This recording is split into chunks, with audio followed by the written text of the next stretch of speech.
সালমানকে তালাশ করে আর খুঁজে পাওয়া যায় না। অনেক দিন সেখানে থাকার পরে হঠাৎ করে মুমূর্ষু অবস্থায় পড়ে যায়। এই লোকটার নজর করে দেখে সালমান সবসময় তার সাথে উঠা বসা করে, কিন্তু লোকটার স্বভাব চরিত্র ভালো না। সে টাকার লোভী, টাকার লোভী। দিনার দেরহামগুলি যত তার কাছে আসছে এগুলি সব সে বড় বড় মটকা যে জমানায় ছিল, ওই জমানায় প্রায় 60টা মটকা টাকা দিয়া ভরছে। ভরার পরে হঠাৎ করে এক সময় সে দেখল যে এর কাছে থেকে তো দিন শিখা যাবে না, সে চরিত্রবান না, সে লোভী মানুষ। অর্থের লোভ আর মান সম্মানের লোভ যার থাকে তার দ্বারা কোনদিন দিন কায়েম হয়।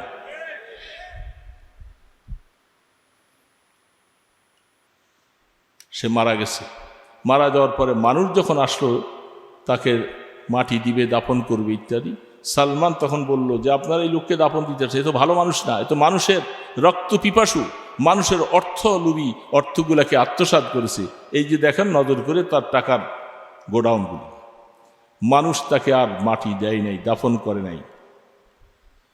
সে এখন নৈরাশ হয়ে গেছে, হায় আমি এখন কোথায় যাব।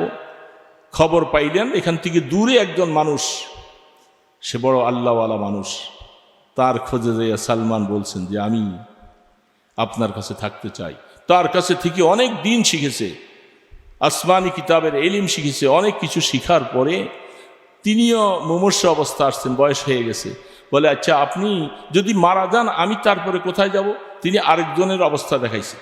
এইভাবে দেখাতে দেখাতে সর্বশেষ যার কাছে আসলেন তিনি বেঁচে আছেন, উনি মারা যায়, তিনি বেঁচে আছেন, উনি মারা যায়। সালমানের হায়াত আল্লাহ পাক বাড়াইতেছে বাড়াইতেছে, কিন্তু তার সাথে 5 জন ওস্তাদ দুনিয়ার থেকে চলে গেল, কিন্তু সালমান এখন হায়াতে বেঁচে আছে। আল্লাহু আকবার, আল্লাহু আকবার। रिश्ते माँ गर्दनम अफगंदा दोस्त मी बुरद हर जाके खातिर खायोस। আল্লামা জালালউদ্দিন রুমি রহমতুল্লাহ আলাইহি বলেন, আল্লাহ পাক যখন কোনো আল্লাহর বান্দাকে ভালোবাসে, তাকে আল্লাহ হেদায়েতের উপরে উঠাইতে চায়, তাকে আল্লাহ তার বন্ধু বানাইতে চায়, তখন আল্লাহ পাকের তরফ থেকে কুদরতি একটা রশি লেগাম তার গলায় লাগাইয়া তাকে টেনে টেনে আল্লাহ তার নিকটে নিয়ে যায়। أما بعد فأعوذ بالله من الشيطان الرجيم. بسم الله الرحمن الرحيم.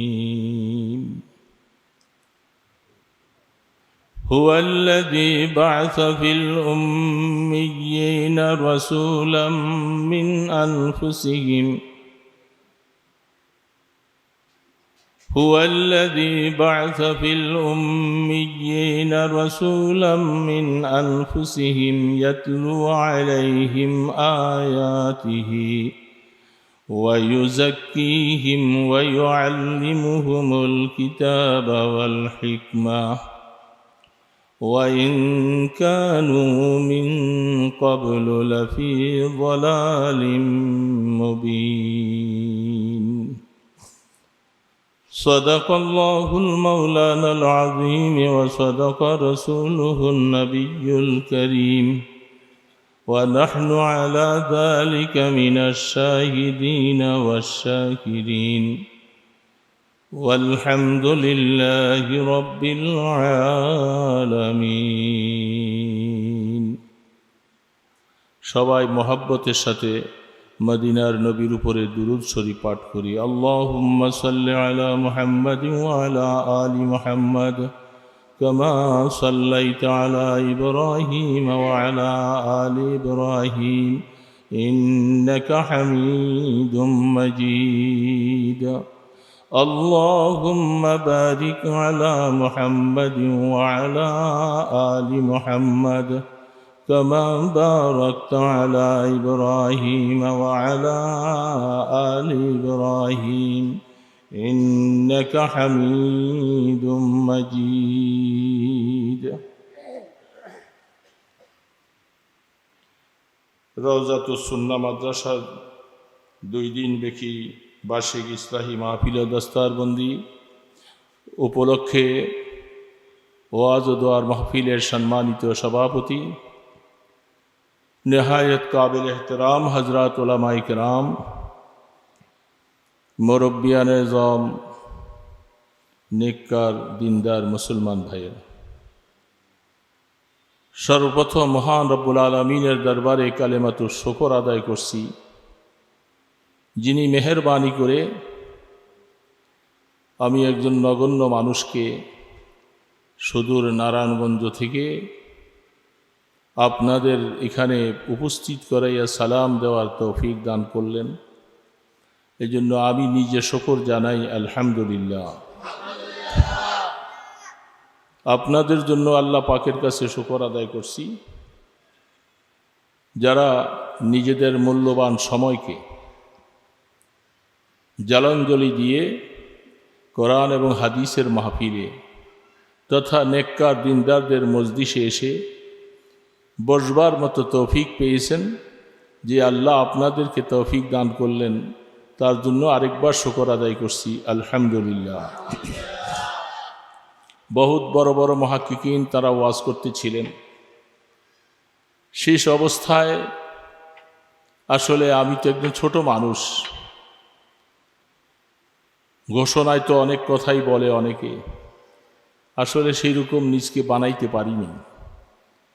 হায়াত শেষের দিকে চলে আসছে, বিভিন্ন অসুস্থতা আছে, তার মধ্যে আল্লাহ পাক কিছু রিজিক এখানে বন্টন করেছেন।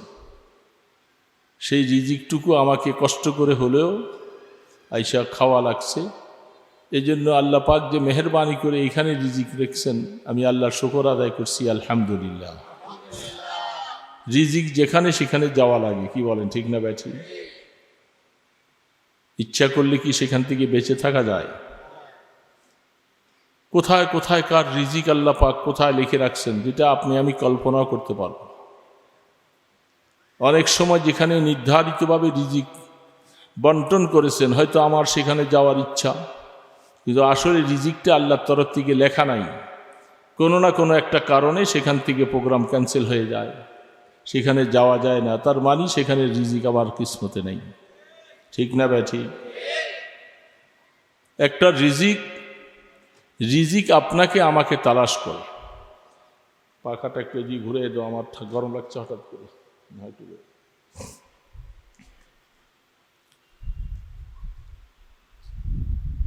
আমরা রিজিক তালাশ করি, অথচ আসলে রিজিকে আমাদেরকে তালাশ করে।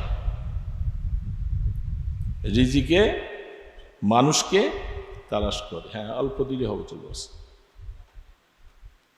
আরেকটা জিনিস, সেটা আমরা সকলে বিশ্বাস করি, মুসলমানরা তো অবশ্যই বিশ্বাস করি, যারা অমুসলিম আছে, নাস্তিক আছে, কাফের মুশরিক বেঈমান আছে, তারাও বিশ্বাস না করে উপায় নেই। সেটার নাম হলো মৃত্যু। কি বলেন? মৌত। সেটার নাম কি ভাই? এটা কি বিশ্বাস করা যায় কিনা? না করা গেলে অসুবিধা আছে? বিশ্বাস করা লাগবে সবার। যারা আল্লাহকে মানে তারাও, যারা আল্লাহকে সেজদা করে না তারাও, যারা মূর্তি পূজা করে তারাও, আসমান জমিনের স্রষ্টা বলতে কেউ নাই যে নাস্তিক, তাকেও এই জায়গাটার মধ্যে আইসা কোনো আপোষ নেই। কি বলেন? তারা কি মৃত্যুবরণ না করে কি পারবে? এমন কোনো নাস্তিক আছে পৃথিবীতে যে না আমি মরব না? ফেরাউন কি মরছি কি মরে নাই? নমরুদ মরছি কি মরে নাই? কারুন মরছি কি মরে নাই? আবু জেহেল মরছি কি মরে নাই? ওতবা সাইবা মরছি কি মরে নাই? বাহ, কি দাপট ছিল তাদের! সারা পৃথিবীর মসনাদে বসে বসে যারা কত মুসলমানকে জীবন্ত কবর দিয়েছে, কত মুসলমানকে হত্যা করেছে, কত ছোট বাচ্চাদেরকে শেষ করেছে, তারা কি আজ পৃথিবীর বুকে আছে? বলেন না বাবা, আছে। মুসা আলাইহিস সালামকে আসতে দিবে না পৃথিবীতে, গণক বলছিল। গণকের কথা খুব বিশ্বাস করেছে।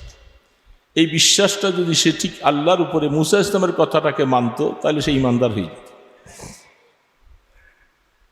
গণক বলছিল এমন একটা ছেলের আবির্ভাব হবে, তোমার সব কিছু বিলীন হয়ে যাবে। তাই আমি সেই সন্তান পৃথিবীতে আসতেই দিব না। আমার কত ক্ষমতা, কত পাওয়ার, সন্তান আসতে দিবে না। যদি আল্লাহ পাক কাউকে আনতে চান, কেউ কি ফিরিয়ে রাখতে পারে? বলেন না বাবা, ফিরিয়ে রাখতে পারে? কত সন্তান হত্যা করে ফেলছে। সর্বশেষ হারুন আলাইহিস সালাম 1 বছরের সন্তান রাখলো, আর 1 বছরের সন্তান মেরে ফেলল। মেয়েদেরকে না, শুধু কাদেরকে? ছেলেদের। চিন্তা করছি, সারা বছরের পুরুষ ছেলেগুলাকে যদি মেরে ফেলা হয়, তাহলে আমাদের কাজ করবে কারা? এই জন্য সিদ্ধান্ত নিল 1 বছরের সন্তান থাকবে, আরেক বছরের মেরে ফেলবে। হারুন আলাইহিস সালাম ওই বছর জন্মগ্রহণ করলেন, যে বছর সন্তানকে মারা হয়। আল্লাহ পাক বলেন, আমি চ্যালেঞ্জ করলাম, যেহেতু হারুন আলাইহিস সালামকে আমি দিয়েছি ওই বছর, যে বছর সন্তান মারা হয় না, আর যে বছর তুমি সমস্ত পুত্র সন্তানগুলাকে তালাশ করে করে তুমি মেরে ফেলবা, তোমার গুপ্তচর চিআইডিটা মেরে ফেলে, আর আমি আল্লাহ তোর সাথে চ্যালেঞ্জ করে ওই বছরে আমি সন্তান পাঠাইলাম মুসা আলাইহিস সালাম। তাও আল্লাহ পাকের কি কুদরত, যে মুসাকে মারবার জন্য তন্ন তন্ন করে খুঁজতেছে, আল্লাহ পাক সেই মুসাকে তার ঘরের মধ্যে লালন পালন করাইতেছে। সুবহানাল্লাহ।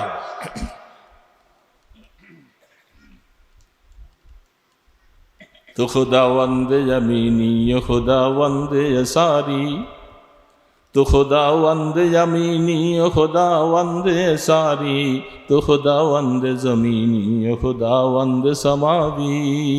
সুবহানাল্লাহ। আল্লাহ পাক সর্ব জায়গা বিরাজমান। আল্লাহ পাকের ক্ষমতা, তুই মেরে ফেলবি, আমার নবীকে আসতে দিবা না, আমি তোর ঘরের মধ্যে নিয়ে লালন পালন। আর এমন কুদরতের সাথে জমিনে পাঠাই দিলেন, মুসা মায়ের কাছে থাকতে দিলেন না। আল্লাহ পাক বলেন, এইটাও আমার আরেকটা চ্যালেঞ্জ, মার কোলে থেকে দুধ খাবে আর ফেরাউনের লোকেরা এসে মাইরা ফেলবে। আমি মুসা ইসলামের মাকে বলে দিলাম, তুমি একটা সিন্দুক বানাইয়া পানিতে ভেসে দাও। কি একটা আশ্চর্য কথা মুসলমান ভাইয়েরা, আল্লাহর কোরআনগুলি খুললে, এগুলি পড়লে মাঝে মধ্যে শরীরের পশম দাঁড়িয়ে যায়। 2-1টা নজির মাঝে মধ্যে আল্লাহ পাক দেখাইছেন। এই বছর ফেনী এলাকায় যখন বন্যায় কবলিত, ফেইজে দেখতেছিলাম একটা ছোট বাচ্চাকে একটা ডেক্সির মধ্যে শোয়াইয়া দিয়ে ভাসাই দিছে। মা নাই, বাবা নাই, সবাই বাস পানিতে ডুবে যাচ্ছে। আর কি করব এখন? ছেলেটার মায়া সহ্য করতে না পেরে মা একটা বড় ডেক্সির মধ্যে বাচ্চাটাকে দিয়ে ভাসাই দিছে। এই বাচ্চাটাকে এই ডেক্সি ভাসাইয়া নিয়ে, এইটা ডুবে না। আমার মাওলা কত বড় কুদরতওয়ালা! আল্লাহু আকবার, আল্লাহু আকবার, আল্লাহু আকবার। মুসা আলাইহিস সালামকে এরকম একটা বাক্সের মধ্যে বানাইয়া সাগরে ভাসাই দিল। সে খাবে কি? একটু পরেই তো পিপাসায় মরে যাবে, তাই না? একটু পরেই তো পিপাসায় মরে যাবে, ওয়া ওয়া করে চিৎকার করবে। আল্লাহু আকবার। আল্লাহ পাক বলে, মুসা, আমি আল্লাহ তোমাকে পাঠাবো, তোমার মাধ্যমে ফেরাউনের কাছে ঈমানের দাওয়াত পৌঁছাবো, কলেমার দাওয়াত পৌঁছাবো। সে গ্রহণ করবে না, তাকে খতম করব, তার সর্বস্ব হারা হয়ে যাবে।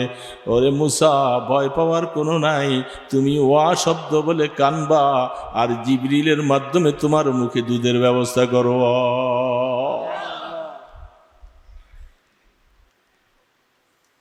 فموسى الذي ربه جبريل فهو كافر وموسى الذي ربه فرعون فهو مرسل।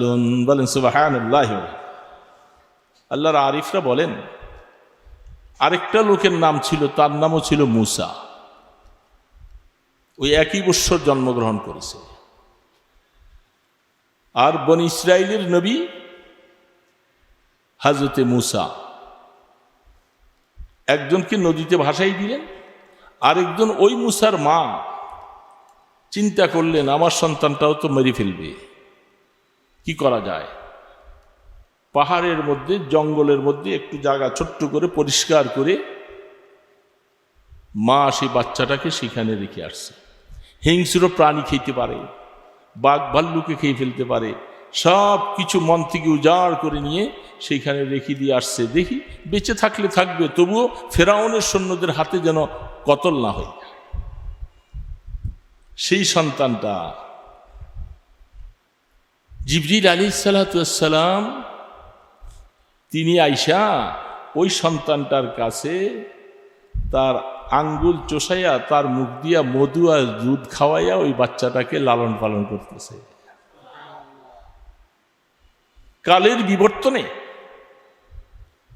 সেই সন্তানটাই হয়েছিল মুনাফিক, আর রাসূল মূসা আলাইহিস সালামকে তিরস্কারকারী ছিল। তার নাম ছিল, কোরআন তার নাম বলছে সামিরী। তাকে লালন পালন করলো কে? জিবরিল ফেরেশতা। আর এই মূসা, বনি ইসরাইলের নবী মূসা ইসলামকে লালন পালন করলেন কে? ফেরাউন। এই কথাটাই বলতেছে ফামুসাল্লাযী রাব্বাহু জিবরিল ফাহুয়া কাফিরুন ওয়া মূসাল্লাযী রাব্বাহু ফিরআউন ফাহুয়া মুরসালুন। ওই সামিরী কালের বিবর্তনে আস্তে আস্তে আস্তে করে সেখানে থেকেই বড় হয়েছে। সে এক সময় কাফের হয়ে গেল, মুনাফিক হয়ে গেল। কোরআন তার সম্পর্কে স্পষ্ট বলছে। কিন্তু মূসা আলাইহিস সালামকে আল্লাহ পাক ফেরাউনের কোলে নিয়া, কোরআন বলতেছে আল্লাহু আকবার, হাদিসের মধ্যে বুখারী খুলে দেখেন, মূসা আলাইহিস সালাম মাত্র অল্প বয়স, দুধের বাচ্চা, দুধ খায় না কারো। আল্লাহ পাক বলতেছেন আমি সকল মায়ের দুধ পান করা মূসার জন্য হারাম করে দিয়েছি, কারো কোনো মায়ের দুধ খাবে না। এই জন্য বিবি আসিয়া রাদিয়াল্লাহু তাআলা আনহা সন্তানটা কি করে পালবে, পেরেশান হয়ে খবর পাঠাও। মায়েরা অনেকে বিশাল পুরস্কার পাওয়ার আশা নিয়া দাঁড়িয়ে আছে, এই সন্তান কার মায়ের দুধ খাবে? কোনো মায়ের দুধ খায় না। মূসা ইসলামের বোন বলতেছে আমার কাছে একটা মহিলার সংবাদ আছে, ওর দুধ অনেক সবাই খায়। তা আনো, সেই আপন মা আইসা ওই লাইনে দাঁড়াইছে। কোন মায়েদের দুধে মুখ দেয় নাই মূসা ইসলাম। যখন আপন মায়ে যখন কোলে নিয়া স্তনের সাথে মুখ লাগাই দিলেন, প্রাণ ভরে দুধ খেয়ে পেটটা ভরে ফেলছে। কি কুদরত মাওলার কাজ কিভাবে করে, আমরা তো সব ভুলে গেছি। আল্লাহর কোরআন খুলে দেখা যাবে, ঈমান তাজা হবে কি করে মুসলমানদের। মুসলমান তুই ঘটনা শুনতে হবে ইয়াকিনের সাথে, বিশ্বাসের সাথে। নিজের ঘরে থাইকা দুধ খায় এবং মা দুধ খাওয়ারের বিনিময়ে বিশাল উপটকন হাদিয়া পায়। নিজের সন্তানকে দুধ খাওয়ায়, আবার পুরস্কার কেমন? এতদিন মায়ের কোলে বৈশা বৈশা ঘরে আমার আরেকটা বাচ্চা আছে, আমি তাকেও দুধ খাওয়াইতে হয়। আমি আপনার এই বাচ্চাকে দুধ পান করে আপনার দরবারে আমি থাকতে পারবো না, আমার কাজ আছে। ঠিক আছে, তুমি তোমার কাছে নিয়ে দুধ খাওয়াইও, মাঝে মধ্যে আইনাই না আমাকে একটু দেখাইবা। ছোট বাচ্চা ফেরাউনের কোলে নিয়া হযরতে আসিয়া তিনি নিয়ে কোলে দিছেন। ছোট বাচ্চা কি বুঝে? ছোট বাচ্চা বুঝে না। এ তো আপনার মতো আমার মতো ছোট বাচ্চা না, উনি তো নবী মুরসাল। ফেরাউনের দাড়ি ছিল, খুব লম্বা দাড়ি ছিল। ছোট বাচ্চা কোলে নিয়া চুমা খাওয়ার জন্য গেছে, ফেরাউনের দাড়িতে ধরে এমন জোরে টান দিছে, টানের সাথে ফেরাউন উফ করে চিৎকার করছে। আসিয়া এই সন্তান রাখা যাবে না, সন্তান রাখা যাবে না। কি ব্যাপার? সে দেখো আমাকে এমন জোরে টান দিছে, টান দিয়ে আমার মাথাটাকে নিচু করে ফেলছে। ছোট বাচ্চা কি এমন টান দিবে? আপনি পাগলের মতো কথা বলতেছেন। না, পাগলামি নয়, এই সন্তান রাখা যাবে না, জল্লাদ খবর দাও। কোরআনের মধ্যে বলছেন, আমি আমার পয়গম্বর মুসাকে অনেকগুলি পরীক্ষা সামনে দিয়ে দিয়া প্রত্যেকটা পরীক্ষায় ফার্স্ট ক্লাস পাস করে করে আমি তাকে উত্তীর্ণ করে দিয়েছি। ওই দিন যখন ফেরাউন সিদ্ধান্ত নিল মুসা ইসলামকে হত্যা করেই ফেলবে, জল্লাদ তৈয়ার, বিবি আসিয়া বলতেছে, একটা কথা শোনো স্বামী, আমি একটা পরীক্ষা তোমাকে দেই।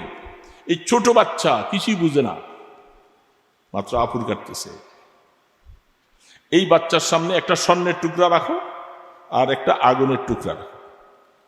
যদি এই বাচ্চা আগুনের টুকরার মধ্যে হাত দেয় তাহলে বুঝবা যে সে তোমাকে বুঝে শুনে তোমার দাড়িতে টান দেয় নাই।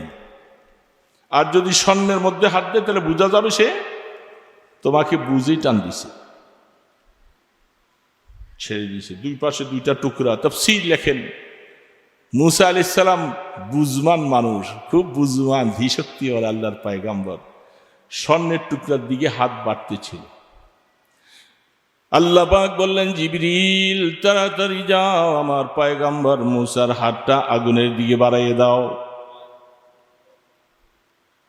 স্বর্ণের দিক থেকে আগুনের দিকে হাতটা যখন বাড়িয়ে দিল, যাইয়া আগুনের টুকরাটা মুখে দেওয়ার সাথে সাথে জিহ্বাটা জ্বলে গেল। হযরতে আসিয়া দৌড়ে আইসা আগুনের টুকরাটা ফেলে দিল, জিহ্বার মধ্যে পোড়া দাগ লেগে গেছে। সেখান থেকে মুসা আলাইহিস সালাম, তার ভাষা স্পষ্ট নয়, কথা অস্পষ্ট হয়, এই জন্য আল্লাহ পাকের কাছে দোয়া করেছেন যে আল্লাহ, আমি তো স্পষ্ট করে কথা বলতে পারি না, আমি ফেরাউনের কাছে কিভাবে দাওয়াত দিব।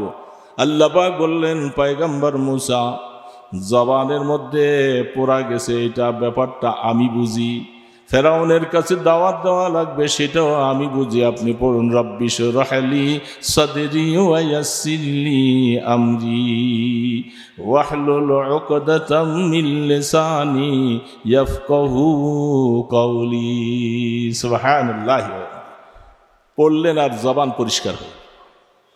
তা আমি বলতেছিলাম যে বাবা, আল্লাহ পাক মুসা আলাইহিস সালামকে জমিনে পাঠাবে, ফেরাউনি সারা শক্তি পেরেশান হয়ে গেল, পারল না মুসা আলাইহিস সালামকে ঠেকাইয়া রাখতে। তার মানে হলো কিয়ামত পর্যন্ত আনেওয়ালা ইসলাম বিদ্বেষীরা মনে রাখো, আমার আল্লাহ যদি ইসলামকে জমিনে টিকাইয়া রাখতে চায়, সারা পৃথিবীর কোনো বেঈমান ইসলামকে বিদায় করতে পারবে না। আজ ইসরায়েলরা আমাদের ভাইদেরকে অকাতরে মারতেছে।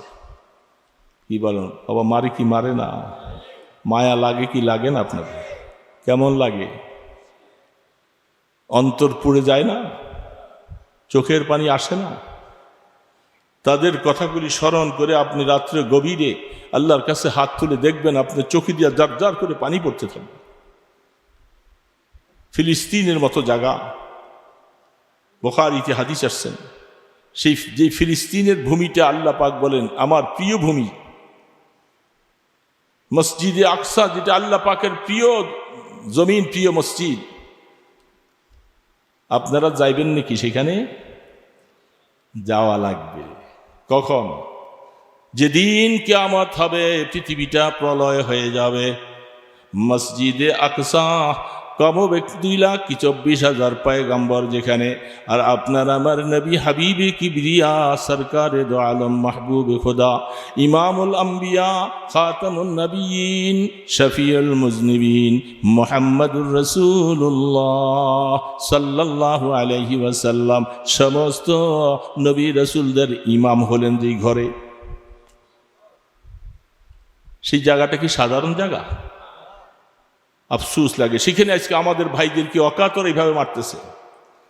অপেক্ষা করতে থাকেন, প্রাণ ভরে দোয়া করো মুসলমান, শুধু নিজের জন্য নয়, এই মুসলমান ভাই বোনদের জন্য, ছোট ছোট বাচ্চাদের জন্য প্রাণ খুলে চোখের পানি ছেড়ে দোয়া করো, আল্লাহ তুমি ইসরায়েলকে খতম করে দাও।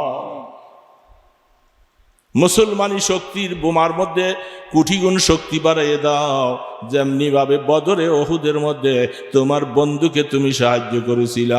তুমি কোরআনে বলছো আইয়াদনাহু বিরূহিন ওয়া আইয়াদনাহু, আল্লাহ পাক বলেন আমি আমার বন্ধুকে এমন সৈন্য দিয়া সাহায্য করেছিলাম, এই দুনিয়ার মানুষ তোমরা দেখো না, কিন্তু আমার বন্ধুকে আমি সাহায্য করার জন্য আসমানি ফেরেশতা পাঠিয়ে দিছি। সেই ফেরেশতা আল্লাহ পাক আজও পাঠাইতে পারেন কি পারেন? সারা বিশ্বের সমস্ত মুসলমানেরা চোখের পানি ছেড়ে রাত্রে নামাজ পড়ে পড়ে সেজদায় পড়ে যখন কাঁদতে শুরু করবে, তখন আল্লাহ পাকের তরফ থেকে আল্লাহু আকবার ফিলিস্তিনি হামাসদেরকে কুদরতি সাহায্য দেওয়া শুরু হবে। আরেকটু অপেক্ষা করেন, ইনশাআল্লাহ আমার বিশ্বাস আল্লাহ পাক ইসরায়েলকে খতম করে দিবে ইনশাআল্লাহ। আল্লাহ পাক মুসলমানদের ইমানের দিকে দেখতেছে, কতটুকু জলে তার অন্তরে, কতটুকু ব্যথা।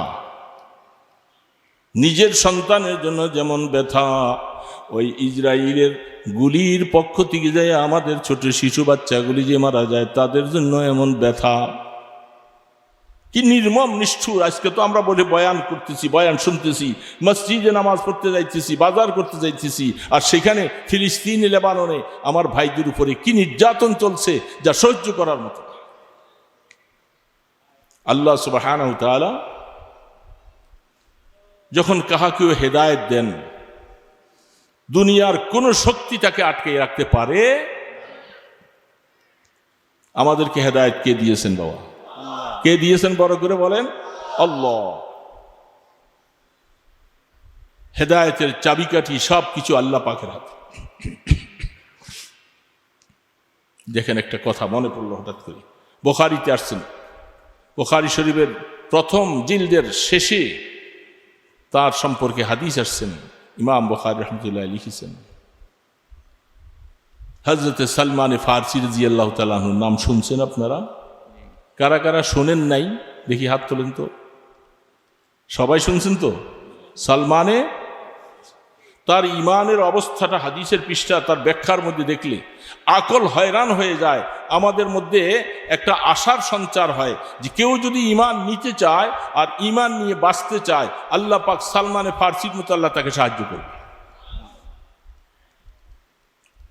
সালমানকে জিজ্ঞাসা করতেছে,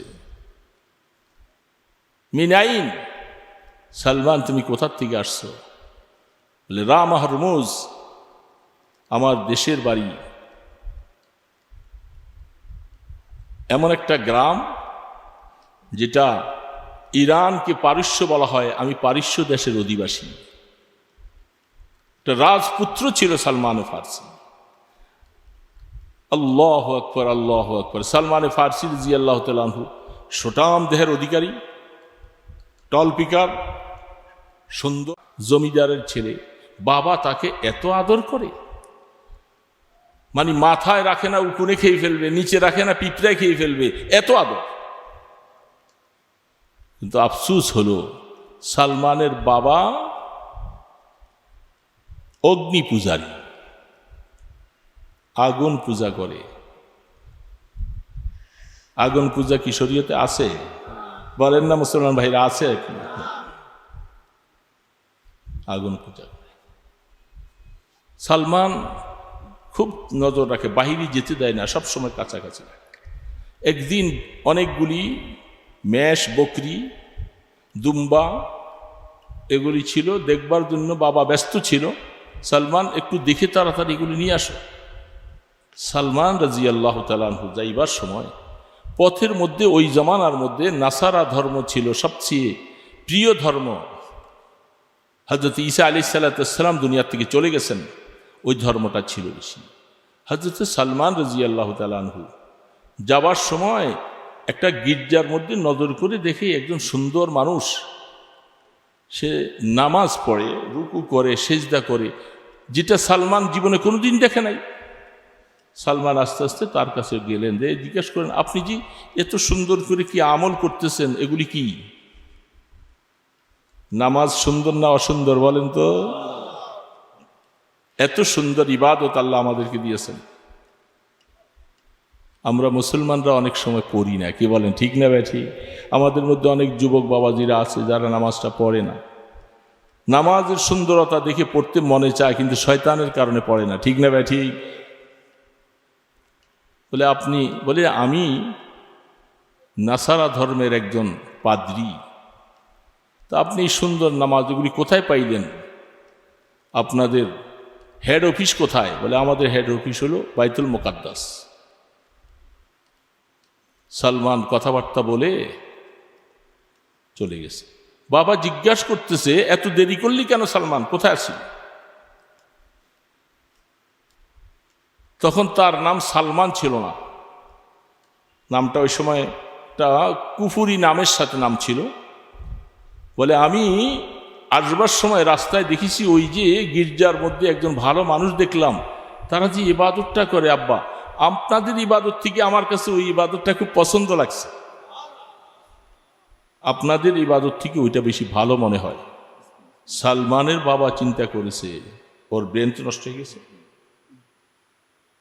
এই সাথে সাথে তার পায়ের মধ্যে একটা বেরি পরাইয়া তালা দিয়া তাকে শিকল দিয়ে আটকে রাখছে। আর যাওয়া যাবে না, কারণ আমার এত সুন্দর একটা ছেলে কার হাতে পড়ে নষ্ট হয়ে যায়। কি বলে, নষ্ট হবে না ভালো হবে? কিন্তু বাবা বুঝে নাই। আমাদের মধ্যে অনেক বাবা এমন আছে, কোন সন্তান যদি কোনো মসজিদের ইমাম সাহেবের সাথে আলেমের সাথে উঠা বসা করে, ভালোবাসা মহব্বত রাখে, আসা যায় বাসা যায়, সে বাবা মাঝে মধ্যে বলে ছেলেটা নষ্ট করে দিবে ইমাম সাহেব। এমন বাবা আছে না নাই? আপনাদের চট্টগ্রামে নাই, আমি আমার নারায়ণগঞ্জে ঢাকার কথা বলছি, সেদিকে তো আছে। আমার ছেলেটা নষ্ট করে ফেলে, অথচ ছেলেটাকে মানুষ বানাবো বাস বেরিয়ে লাগাই দিয়েছে। সুযোগের সদ্ব্যবহার পাইয়া সালমানের মনে আকাঙ্ক্ষা যে আমি সত্য ধর্মের কথা যখন শুনছি, আমার বাবার ধর্মটা এটা ভালো নয়, তখন সেই পাদ্রীর কাছে বলে আসছে, যদি সেই মুলকে শাম সেখানে যাওয়ার মতো কোনো কাফেলা যদি আপনি পান, আমাকে একটু কোনো লোক মারফতে খবর দিবেন। সেই পাদ্রী একদিন একটা কাফেলা পাওয়ার পরে খবর দিছে। সালমান সুযোগ পাইয়া পায়ের বেরিটা খুইলা কিছু টাকা পয়সা নিয়া বাস চলে আসছে পাদ্রীর কাছে, সেই কাফেলার সাথে বাইতুল মুকাদ্দাস। বাইতুল মুকাদ্দাস যাইয়া সালমান একজন ভালো পাদ্রীকে খুঁজে পাইলেন, খুব সুন্দর মানুষ, ভালো মানুষ। তার কাছে যাইয়া কিছু দিনই কাজ কারবার কথাবার্তাগুলি সব সালমানকে তালাশ করে আর খুঁজে পাওয়া যায় না। অনেক দিন সেখানে থাকার পরে হঠাৎ করে মুমূর্ষ অবস্থায় পড়ে যায়। এই লোকটার নজর করে দেখে সালমান সবসময় তার সাথে উঠা বসা করে, কিন্তু লোকটার স্বভাব চরিত্র ভালো না, সে টাকার লোভী। টাকার লোভী, দিনার দেরহামগুলি যত তার কাছে আসছে এগুলি সব সে বড় বড় মটকা যে জমানায় ছিল, ওই জমানায় প্রায় 60টা মটকা টাকা দিয়া ভরছে।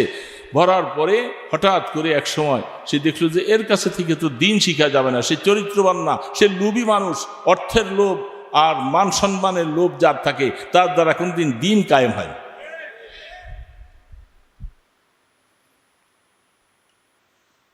সে মারা গেছে। মারা যাওয়ার পরে মানুষ যখন আসলো তাকে মাটি দিবে, দাফন করবে ইত্যাদি, সালমান তখন বলল যে আপনার এই লোককে দাফন দিতে চাই, এ তো ভালো মানুষ না, এ তো মানুষের রক্ত পিপাসু, মানুষের অর্থ লোভী, অর্থগুলাকে আত্মসাৎ করেছে। এই যে দেখেন নজর করে তার টাকার গোডাউনগুলি, মানুষ তাকে আর মাটি দেয় নাই, দাফন করে নাই। সে এখন নৈরাশ হয়ে গেছে, হায় আমি এখন কোথায় যাব? খবর পাইলেন এখান থেকে দূরে একজন মানুষ, সে বড় আল্লাহওয়ালা মানুষ, তার খোঁজে যাইয়া সালমান বলছেন যে আমি আপনার কাছে থাকতে চাই। তার কাছে থেকে অনেক দিন শিখেছে, আসমানি কিতাবের এলিম শিখেছে, অনেক কিছু শিখার পরে তিনিও মুমূর্ষ অবস্থা আসছেন, বয়স হয়ে গেছে। বলে আচ্ছা আপনি যদি মারা যান আমি তারপরে কোথায় যাব? তিনি আরেকজনের অবস্থা দেখাইছে। এইভাবে দেখাতে দেখাতে সর্বশেষ যার কাছে আসলেন তিনি বেঁচে আছেন, উনি মারা যায়, তিনি বেঁচে আছেন, উনি মারা যায়। সালমানের হায়াত আল্লাহ পাক বাড়াইতেছে, কিন্তু তার সাথে 5 জন ওস্তাদ দুনিয়ার থেকে চলে গেল, কিন্তু সালমান এখন হায়াতে বেঁচে আছে।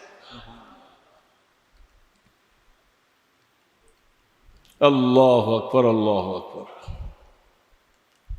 रिश्ते माँ गर्दनम अफगंदा दोस्त मी बुराद हर जाके खातिर खायोस। আল্লামা জালালউদ্দিন রুমি রহমতুল্লাহ আলাইহি বলেন, আল্লাহ পাক যখন কোনো আল্লাহর বান্দাকে ভালোবাসে, তাকে আল্লাহ হেদায়েতের উপরে উঠাইতে চায়, তাকে আল্লাহ তার বন্ধু বানাইতে চায়, তখন আল্লাহ পাকের তরফ থেকে কুদরতি একটা রশি লেগাম তার গলায় লাগাইয়া তাকে টেনে টেনে আল্লাহ তার নিকটে নিয়ে যায়। रिश्ते माँ गर्दनम अफगंदा दोस्त मी बुराद हर जाके खातिर खायोस। সালমানকে আল্লাহ পাক ওইখানে নিয়ে পৌঁছাইছেন। এখন ওই আল্লাহওয়ালা খুব ভালো মানুষ বলছে যে আপনিও তো মরে যাচ্ছেন, কিন্তু আমি তো হক তালাশ করতেছি, আমি কোথায় গিয়ে কেমনে পাবে আমি হক পাবো, আমি আগুন পূজারির থেকে বেরিয়ে আসছি, জাহান্নাম থেকে মুক্তি চাই, আমাকে রাস্তা দেখাই। সেই আল্লাহওয়ালা তিনি বলতেছেন আমি তো দুনিয়ার থেকে চলে যাচ্ছি, তবে আমি আমার এখন এই সময়ে আশপাশে তেমন কোনো ভালো মানুষ আমি দেখতেছি না তুমি যার কাছে যে কিছু ভালো দিন শিখবি, তবে আমি তোমাকে একটা ভবিষ্যৎবাণী করে দিয়ে যাই। সেটা হলো আমরা তৌরিতে পেয়েছি, ইঞ্জিলে পেয়েছি, আখিরি জামানায় একজন নবীর আবির্ভাব ঘটবে, যার নাম আহম্মদ, যার নাম মোহাম্মদ হবে, যিনি মক্কায় আবির্ভাব হবে, মদিনা খেজুর বাগানের এলাকায়, সেখানে তার হিজরতের জায়গা হবে। এই সংবাদটা তোমাকে দিয়ে গেলাম সালমান, যদি তোমার কপাল ভালো থাকে, তুমি তালাশ করতে থাকো, হয়তো তোমাকে আল্লাহ পাক তোমার মনের দৃঢ়তার কারণে আল্লাহ হয়তো তোমাকে মিলেও দিতে পারে। সালমান এই কথা শোনার পরে বলতেছে আমি আর কোথায় যাব, আমি অপেক্ষা করে আপনি যতদিন বেঁচে থাকেন আমি এখানে থাকব। সালমান দীর্ঘদিন সেখানে থাকার কারণে অনেক মানুষ তাকে কিছু হাদিয়া তোহফা, কিছু বকরি, কিছু দুম্বা দিছে, এগুলি তুমি রাখালি করো আর এগুলি খাও, তাও অনেক দিন পর্যন্ত তুমি থাকো এই এলাকায়। সালমান এগুলি মালিক হলেন। হঠাৎ করে একটা কাফেলা আসলো, ব্যবসায়ী তেজারতি কাফেলা, তারা হজ করবা, তারা কাফেলা ব্যবসার উদ্দেশ্যে মুলকে শাম থেকে তারা মক্কায় যাবে। সুবহানাল্লাহ। কোথায় যাবে? ওই আল্লাহওয়ালা বুজুর্গ বলছেন এই কাফেলাটার পিছে ধরে তুমি চলো। কাফেলাওয়ালাদেরকে বলছে কাফেলার সর্দার, আমার যেই ভেড়া বকরি যা কিছু আমি মালিক হয়েছিলাম এগুলি তোমাদেরকে দিয়ে দিব, তোমাদের একটা পয়সাও আমি খাবো না, শুধু আমাকে তোমাদের সাথে রাস্তা দেখাইয়া আমাকে তোমরা একটু মক্কা পর্যন্ত পৌঁছাইয়া দিবা। সেই কাফেলার সাথে চলছে। উম্মুল কোরা নাম আছে, সেই জায়গার মধ্যে কাফেলাওয়ালারা আইনা দেখছেন মানুষ যখন অর্থের লোভে পড়ে যায়, মুসলমান মনে রাখবা যেই কোনো ব্যক্তি অর্থের লোভে পড়বে তার সব কিছু আস্তে আস্তে সব বরবাদ হয়ে যাবে। এই লোকগুলি চিন্তা করলো এই লোকটার কেউ নাই, ছেলেটার বয়সও তো বেশি হয়ে গেছে মোটামুটি, আমরা যদি বলি যেটা আমাদের গোলাম কৃতদাস, এই কথা বলে যদি বিক্রি করে ফেলি কিছু টাকা পাবো, বাস তাকে ছেড়ে দিয়ে আমরা চলে গেল। দেখছেন অসৎ। হযরত সালমান রাদিয়াল্লাহু তাআলা আনহু বলেন আমাকে বলতেছে যে এটা আমাদের কৃতদাস, তোমরা কিনে নাও। দারাহিমা মাদুদা, হাদিসের মধ্যে আসছেন অল্প কিছু টাকায় হযরত সালমানকে বিক্রি করে দিল, যা তিনি গোলাম হয়ে গেলেন। আজকের থেকে উনি আর আজাদ মানুষ থাকলেন না, তিনি গোলাম। মনের মধ্যে খুব ব্যথা। বয়স হইতেছে অনেক, প্রায় 200 বছর কাছে গেছে, বলেন না সুবহানাল্লাহ। মাওয়াহিবওয়ালা বলেন বাদায়ে সানায়ের মধ্যে আনছেন এবং বাদায়া নেহায়ার মধ্যে হাদিস আনছেন, কেউ কেউ তার হায়াতকে শেষ পর্যন্ত 350 বছর পর্যন্ত বলছে। সুবহানাল্লাহ বলবেন না? কত বছর?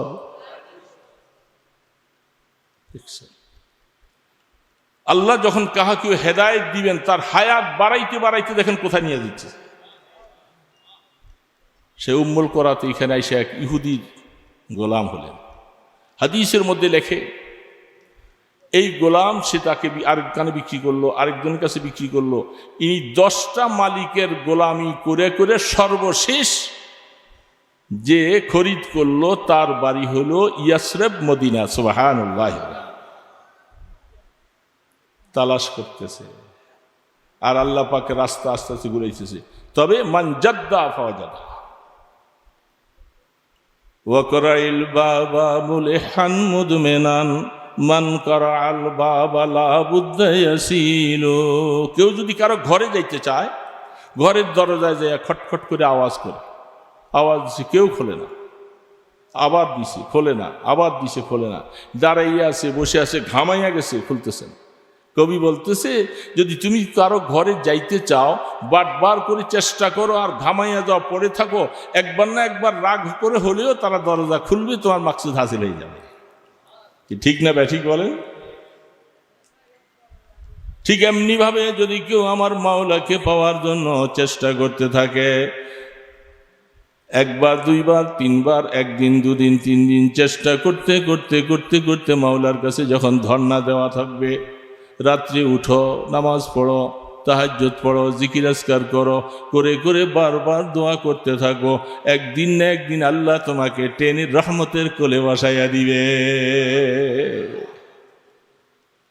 याद में तेरे सबको भुला दो, कोई न मुझको याद रहे, तुझ पर सब घर बार लुटा दो, खानाए दिल आबाद रहे, सब खुशियों पर आग लगा दो, गम से तेरे दिल शाद रहे, सबको नजर से अपनी गिरा दो, फकत तुझसे याद रहे। আল্লাহর আরিফেরা বলে, বান্দা সমস্ত খুশির মধ্যে আমি আগুন জ্বালাইয়া দেই, সব খুশিকে বরবাদ করে দেই, কারো খুশি চাই না, তোমাকে বাদ দিয়া কোনো খুশি নাই। আল্লাহ তোমার খুশি চাই, তোমাকে চাই, তুমি আমাকে দয়া করে তোমার রহমতের দরওয়াজা খুলে দাও। এই জন্য আল্লাহর বান্দা এবার মনে মনে একটু খুশি। সারা দুনিয়া ঘুরে 10 জন গোলামের গোলামিত্ব করতে করতে করতে করতে সর্বশেষ মদিনা শরীফে এক ইহুদির গোলামি কাজ করার কারণে রাসূল যে জন্মগ্রহণ করে 40 বছর হইয়া নবুয়তের প্রকাশ ঘটে গেল, আরো 13 বছর পার হইয়া তিনি মদিনায় যাবে, লম্বা প্রায় 53 বছর পার হয়ে গেল। সালমানের এই ব্যাপারে কোনো খবর নেই, কারণ একজন রাখাল গোলাম আর কি খবর রাখবে। যেদিন রহমতে দো আলম হাবিবে কিবরিয়া সরকারে দো আলম মুহাম্মদুর রাসূলুল্লাহ সাল্লাল্লাহু আলাইহি ওয়াসাল্লাম হিজরত করে যখন মদিনায় রওনা দিলেন, বাবা আল্লাহর পয়গম্বরকে কাফেররা মারার জন্য চেষ্টা কম করে নাই। আমার আল্লাহ যাকে রাখবেন তাকে কেউ মারতে পারে না, চেষ্টা কম করে নাই। রাস্তার মধ্যে আল্লাহ পাক সুরাকা, আবু জেহেল সহ ঘোষণা দিছে মোহাম্মদ, আবু বকর দুইজনের যে কোনো একজনকে জীবিত অথবা মাইরা মাথাটা আমার সামনে আনবি, 100 ওট পুরস্কার দিবে। বলে নাউজুবিল্লাহ, জোরে বলে নাউজুবিল্লাহ মিন যালিক। হাদিসের মধ্যে আছে, সরাকা বলতেছে আমি তো চেষ্টা করছি অন্য কেউ যেন এই পুরস্কারটা নিয়ে না যায়, এই জন্য আমি চুপচাপ করে বসে থাকিয়া বলছি, ওই ঘুরা দেখছে অনেক জায়গায় মোহাম্মদের কোথায় খোঁজখবর পাওয়া যায় না, এর মানে হলো আমি চুপচাপ করে এই পুরস্কারটা নিয়ে আমি পাই, এই জন্য সে অন্যদেরকে সব এই দিকে নৈরাশ করে রাখছে। তার বাদিকে বলছে অমুক পাহাড়ের নিচে ঘোড়াটাকে সাজাইয়া তৈরি করে রাখো, আমি আসতেছি, কেউ যেন না জানে। সুরাকা সুসজ্জিত অস্ত্রশস্ত্র নিয়া ঘোড়ার পিঠে উইয়া ফু ফু করে চলছে। রাস্তার মাঝামাঝি যাওয়ার পরে আবু বকর পিছন দিকে নজর করে তাকাইয়া বলে, ওগো আল্লাহ রসুল, সুরাকাকে দেখা যায় অস্ত্র নিয়ে সে আমাদের দিকে আগে আসতেছে। রসুল বলে, লা তাহজান ইন্নাল্লাহা মা'ানা। ওই আয়াত ওইটা, ভয় পাওয়ার কোনো কারণ নাই আবু বকর, আমাদের সাথে আছেন কে? বড় আওয়াজে বলেন, কে? আল্লাহ। লা তাহজান ইন্নাল্লাহ। কাছাকাছি গেল, আল্লাহ রসুল একটু পিছনের দিকে চাইয়া দোয়া করলেন, আল্লাহুম্মা খুযহু আল্লাহুম্মা আনসুরহু আল্লাহুম্মা সরা, আল্লাহ তাকে তুই পছলাইয়া ধরো। যেমন ভাবে আল্লাহ পাক রসুল বলতে দেরি, ঠিক এরকম পাথুরি জমির মধ্যে তার ঘোড়াটার পাওটা এই পর্যন্ত ডেবে গেছে। সুবহানাল্লাহি ওয়া বিহামদিহি। ঘোড়াটার পাও ডেবে গেছে। যেমন কারুন সমস্ত সম্পদ দিয়া মুসা ইসলাম বলতেছেন, খুজিয়াব জমিন, কারুনের সব ধ্বংস সহ তার ধন রত্ন সহ সব কিছু নিয়ে কারুনকে ডাবাও, ডাবাইতে থাকো, ডাবাইতে থাকো। বলতেছিল, অন্য কেউ আইসা বলে, একটু মাফ করে দেন। মুসা ইসলাম এত রাগান্বিত ছিলেন, বলে মাফ করা যাবে না তাকে। তো ঠিক একই অবস্থা, সে সোরাকা বুঝছে ঘটনাটা আসলে আল্লাহ রসুলের বদদুয়ার কারণ। সেখান থেকে হাত তুলে বলতেছে, মাফ চাই, আমাকে মাফ করে দেন, আমি আর আসবো না আপনাদের পিছনে। যদি এইদিকে কোনো মানুষ যদি আসে, আমি তাদেরকে বলে দিব যে এই রাস্তায় মোহাম্মদ যায় নাই, আমাকে মাফ করে দেন, আমি আর যাব না। রহমতে দো আলম বলতেছেন, সোরাকা শুনে নাও, তোমাকে মাফ করে দিলাম, তুমি উঠবা, চলে যাইবা মক্কায় ফিরা। তবে ও একটা সংবাদ তোমাকে শোনাই দেই রে সোরাকা, ওই দিনটা কত আনন্দিত হবে যেদিন পারস্য বিজয়ী লাভ করা তাদের রাষ্ট্রীয় সম্পদের হাতের স্বর্ণের কঙ্গন বিভিন্ন জিনিসগুলি যখন মদিনাতে আসবে, তোমার সোরাকার হাতে সেদিন পরাইয়ে দেওয়া হবে। সুবহানাল্লাহি ওয়া বিহামদিহি। সেদিন মানে তুমি তখন মুসলমান হয়ে যাইবা। তুমি তো আজকে আমাকে মারতে আসতেছ, তুমি তখন সাহাবী হয়ে যাইবা, তখন তোমার হাতে এটা পরাই দেওয়া হবে। কিছু সময়ের জন্য হলো আমার এই ভবিষ্যৎবাণী মনে রাখবা। আল্লাহ রসুলের কথা ঠিক তাই ঘটেছে। সোরাকা সেখান থেকে উঠে চলে আসছে, আর যাব না। মানুষ কেউ যাইতেছিলেন, বলে না এই রাস্তায় মোহাম্মদ নাই, যেমন ওয়াদা তেমন। পরে সোরাকা সময় মতো সব দলবল নিয়ে মদিনাতে যাওয়ার পরে আমি আসলে ভুলই করেছিলাম, ওগো রসুল, আর দেরি করে লাভ নাই, আমি তো বাস্তবে আপনার সমস্ত মুজিজা দেখেছি, আমাকে মুসলমান বানাই। যেদিন কুবা মহল্লা, যেই কুবা মসজিদের মধ্যে হাজী সাহেবরা 2 রাকাত নামাজ পড়লে একটা কুমরা হজের সওয়াব নসিব হয়ে যায়। আল্লাহ রসুল প্রত্যেক শনিবার সকালবেলা মদিনা শরীফ থেকে অজু করে কখনো হাইটা যাইতেন, কখনো সাওয়ারি উপরে করে যেতেন। কোবা মহল্লায় যেদিন আল্লাহ রসুল যে মহল্লায় ছিলেন, যে ঘরে ছিলেন, হঠাৎ করে খবর পাওয়া গেল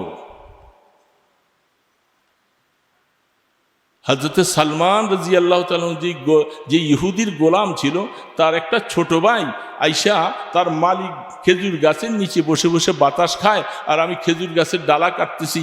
এমন সময় তার ছোট ভাই আইসা বড় ভাইয়ের কাছে বলতেছে, ভাই শুনছো যে মক্কার থেকে, আরব থেকে একটা যুবক ছেলে নাকি আসছে, সে আইসা নাকি নবী হইছে, নবী দাবি করে, তুমি এই কথাটা শুনছো? এমন একটা আজে বাজে কথা।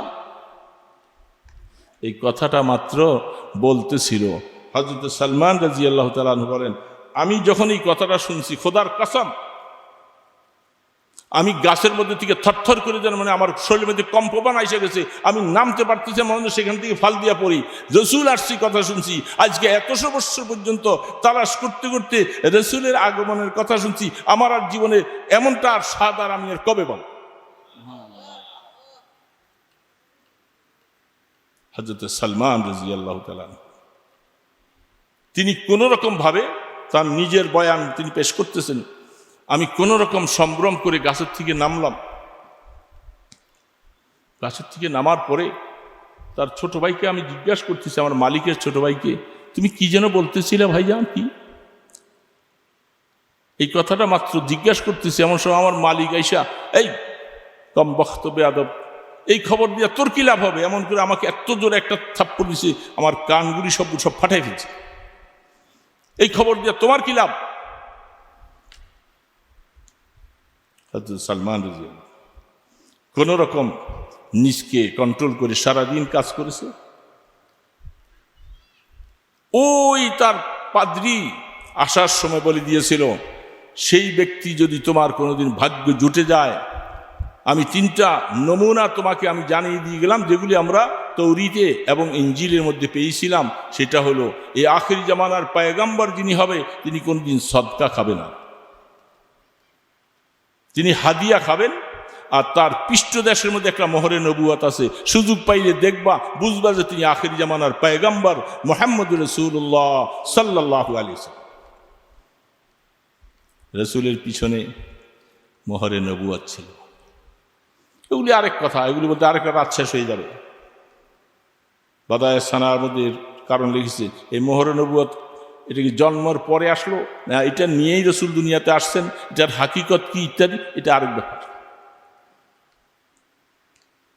তিনি সন্ধ্যার পরে তার কাছে কিছু সদকার মাল ছিল, তিনি এগুলি নিয়ে প্রথম অবস্থায় কোবা মহল্লা, রাসূল 14 দিন ছিলেন কোবা মহল্লায়, 14 দিন থাকলেন। সেখানে যাইয়া তিনি পায়চারি করছে, ঘুরতেছেন, বলতেছে আমি একজন পথিক মানুষ, গোলাম, এক ইহুদির গোলাম, আমি অনেকদিন আমার কাছে কিছু সদকার মাল ছিল, আমি আপনাকে মহব্বত করে এই সদকার মালটা দিছি, আপনি দয়া করে একটু গ্রহণ করুন।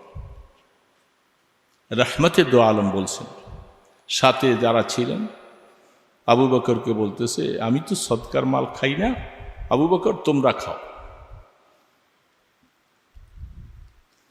হযরত সালমান বলেন, সেদিন আর আমি বেশিক্ষণ থাকলাম না, কারণ আমার মালিক গোসা হবে, আমার উপর আবার মার দিবে, চলে আসছে। সেখান থেকে 14 দিন পরে আল্লাহ রসুল যখন মদিনা শরীফ গেলেন, আহা, মদিনা শরীফ বিশাল এক অবস্থা। হায় আল্লাহর হাবিব, আল্লাহ পাক আমাদেরকে নবী দিয়েছেন তো ইমানদার মুসলমান ভাইয়েরা, আমরা বুঝতে পারিনি, আমরা শুধু এমনি শুধু রসুল পাইছি, খুশি। রসুলের তরিকাও বুঝি না, নামাজ পড়ি না, সুন্নত রাখি না, রসুলের দিন মিটে যায় এর জন্য কোনো ব্যথাও নাই, রসুলের উম্মতকে মাইরা ফেলে আমাদের কাছে মায়াও লাগে না। আমরা রসুলকে এমনি ভালোবাসি, এমনি ভালোবাসলে জবাব দেওয়া লাগবে। এই জন্য সালমান 14 দিন পরে আবার একটু সুযোগ পাইয়া রসুল যখন মদিনা শরীফ চলে গেলেন, মদিনা শরীফ আল্লাহ রসুল গেলেন, হযরতে আবু আইয়ুব আনসারী রাদিয়াল্লাহু তাআলা ঘরে বসলেন। আসলে এই ঘরটা আবু আইয়ুব আনসারী নয়, এই ঘর আল্লাহ রসুলের জন্য কওমে তুব্বা, বাদশাহ তুব্বা বানাই দিয়ে গেছিলেন, আজ থেকে প্রায় রসুলের আগমনের প্রায় 500, 600, 700 বছর আগে। সেই কওমে তুব্বা, শাহে কোরআন শরীফে আছে, কওমে তুব্বা কুল্লুন কাযযাবার রুসুলা ফাহাক্কা ওয়াঈদ। শাহে তুব্বা যিনি রসুলের উপরে তখনই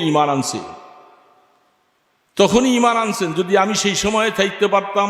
চিঠি লিখে যায়, আমার সমস্ত ওলামায়ে কেরাম যারা ছিল মদিনা শরীফে, তারা সব পিছনের কিতাব পড়ে দেখছে আখিরি জামানার পয়গম্বরের হিজরতের জায়গা হবে এখানে। বাদশাহ তুব্বা 400 জন আলেমের জন্য ঘর বাড়ি বানাইয়া সব কিছু করে তাদেরকে মদিনা শরীফ থাকার জন্য বলে গেল। একটা চিঠি লিখে যায়, আমার চিঠিটা তোমাদের সন্তানদের কাছে পৌঁছাইয়া দিবা। শাহিদু আলা আহমদ আন্নাহু রাসূলুম মিনাল্লাহি বারিন নাসামি।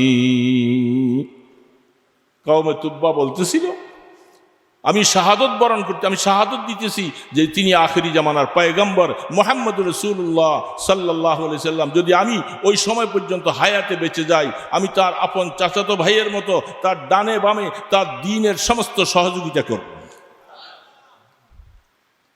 এই জন্য সেই রসুল সেখানে গেলেন। সালমান ফারসি রাদিয়াল্লাহু তাআলা আনহু 14 দিন পরে এবার কিছু নিজের সামানপত্র কিছু জিনিস হাদিয়া হিসাবে তিনি নিয়ে গেলেন। আল্লাহ রসুল যখন তিনি গেলেন তখন আল্লাহ রসুল জান্নাতুল বকি কবরস্থানের দিকে একটা জানাজা নিয়ে রসুল যাচ্ছে। আল্লাহ রসুলের শরীরের মধ্যে চাদর। হযরত সালমান ফারসি রাদিয়াল্লাহু তাআলা আনহু পিছিয়ে পিছিয়ে গেলেন।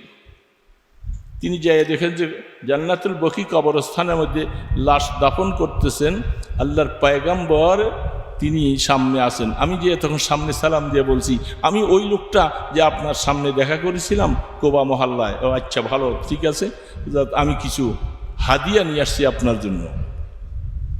আল্লাহ রসুল হাদিয়া গ্রহণ করলেন। বলে আবার 2টা পরীক্ষা পাস, আমার পরীক্ষা হয়ে গেছে।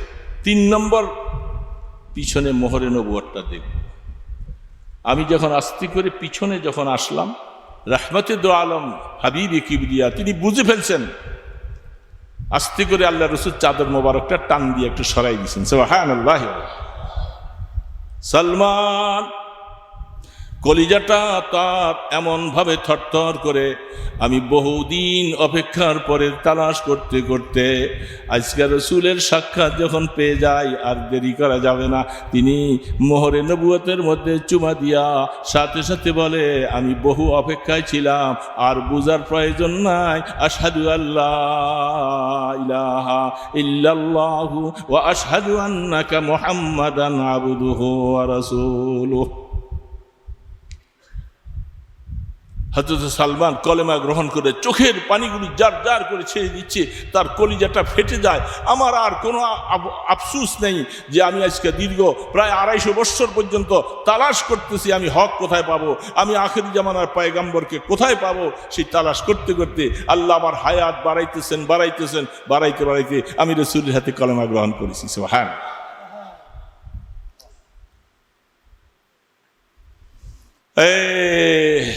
ईमानदार मुसलमान है। तिश्ने गागर आब जुया दर जहां, तिश्ने गागर आब जुया दर जहां, आब दर जुयद बालम तिश्ने गा। पानी যেরকম পিপাসিত ব্যক্তি পানি তালাশ করে, আবার অনেক সময় পানিও পিপাসিত ব্যক্তি তালাশ করে। আল্লাহর পয়গম্বরের কাছে সালমানের মতো মানুষ আইসা ঈমান গ্রহণ করবে। রাসূল বুঝতে পারছে সালমান আর কি চায়, চাদর মোবারকটা সরাই দিলেন, মোহরে নবুয়ত প্রকাশ হয়ে গেল। সালমান ঈমান গ্রহণ করার আর দেরি থাকবে। হযরত সালমান ফারসি কয়টা বাজে?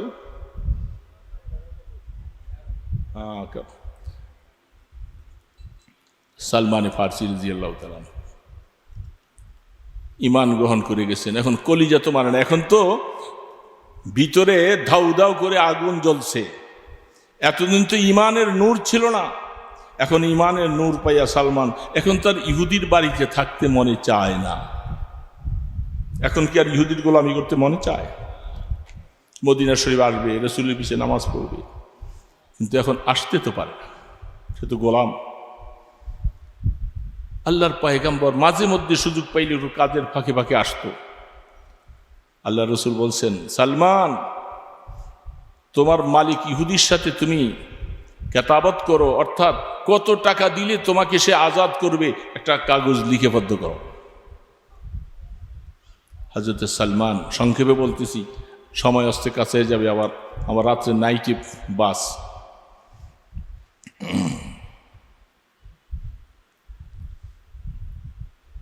সালমান রাদিয়াল্লাহু তাআলা আনহু মালিককে বলছে, মালিক বলতেছে, ও মনে বড় আশা, মুসলমান হইছস, এটা হয়তো আমি ফিরিতে পারি নাই, কষ্ট দিব, নির্যাতন করব, কিন্তু কলিজার মধ্যে হাত দিয়ে তার ঈমান ছিনিয়ে নেওয়া যাবে না।